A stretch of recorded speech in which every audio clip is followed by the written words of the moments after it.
इसको आप करके बताएंगे कितना आएगा। ठीक है, यहाँ पर क्या दिया हुआ है, कह रहा है कि एक बेकरी चार ग्राहकों ABCD 4B63 के अनुपात में 90 किलो मिठाई वितरित करता है। अगर सी का हिस्सा डी के हिस्से से 15 किलो अधिक है, ध्यान से देखेंगे, यहाँ पर दिया हुआ है 4B और कितना दिया है 6 और 3 ऐसा दिया है, और ये भी आपका लास्ट ईयर का क्वेश्चन है यूपीएससी का। अब कह रहा है क्या, यहाँ पर सी का हिस्सा डी के हिस्से से 15 किलो अधिक है, सी यहाँ है और डी यहाँ है, कितना अधिक है, अधिकतम के लिए माइनस करते हैं 3 यूनिट अधिक है, कितना अधिक है 3 यूनिट, और यहाँ पर कह रहा है 15 किलो अधिक है, तो यहाँ से सीधे सीधे आपको 1 यूनिट का मान मिल जाएगा 5, 5 बार में कटेगा, 1 यूनिट का मान कितना मिल गया 5। अब देखेंगे ध्यान से, कुल अगर देख लें तो कुल मात्रा कितनी है, कुल जोड़ लें टोटल, तो टोटल आप जोड़ेंगे तो कितना आ जाएगा, यहाँ पर 6 4 10 3 13, बी प्लस 13 आ जाएगा, बी प्लस 13, और ये जो आया है बी प्लस 13 ये आपका टोटल है, और टोटल वैल्यू दिया है 90, कुल मात्रा कितना दे दिया है 90, लेकिन ध्यान रखेंगे ये वास्तविक मान है, 90 किलो है, इकाई के साथ दिया है तो ये वास्तविक मान है, और ये जो हमने जोड़ा है ये आपका जो 13 आया है ये आपका अनुपात की वैल्यू, तो रियल वैल्यू से ही रियल वैल्यू को घटाते हैं, तो एक इकाई का मान अगर 5 आ गया तो 13 इकाई का मान कितना होगा, 13 गुणे 5 कर देंगे कितना हो जाएगा 65, 65, तो 65 बी प्लस 65 का मान इतना है, तो देखिए इसको ट्रांसफर करेंगे तो ये माइनस हो जाएगा और बी का रियल माना जाएगा। इस प्रश्न में लास्ट में क्या पूछा है, बी और डी के हिस्से का अनुपात क्या है, अच्छा बी और डी के हिस्से का अनुपात पूछा है,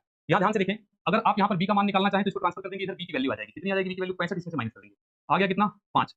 और यहाँ पर आ गया 2, तो बी का मान कितना आ गया 25, तो बी का वास्तविक मान कितना है 25, और अगर डी का वास्तविक मान निकालना चाहें तो आराम से निकाल सकते हैं, तो यहाँ लिखेंगे बी और डी का हमसे पूछा है, इसका वास्तविक मान कितना आ गया 25, तो यहाँ लिख देंगे 25, और डी का अगर आप देखें तो डी का यहाँ पर यूनिट वैल्यू कितनी है 3, और वास्तविक मान अगर चाहते हैं तो इसमें भी 5 का गुणा करना होगा, इस प्रकार से गुणा कर देंगे, रेशियो को सिंपलेस्ट फॉर्म में लिख देंगे, 5 से कट जाएगा 5:3 आएगा, तो बी और डी का हमसे अनुपात पूछा था वो कितना हो जाएगा 5:3, वो कितना हो जाएगा 5:3, बहुत ही बढ़िया 5:3 बिल्कुल करेक्ट, तो इसका करेक्ट ऑप्शन कौन सा होगा आपका बी 5:3, ये आपका यूपीएससी एग्जाम 21/12/2017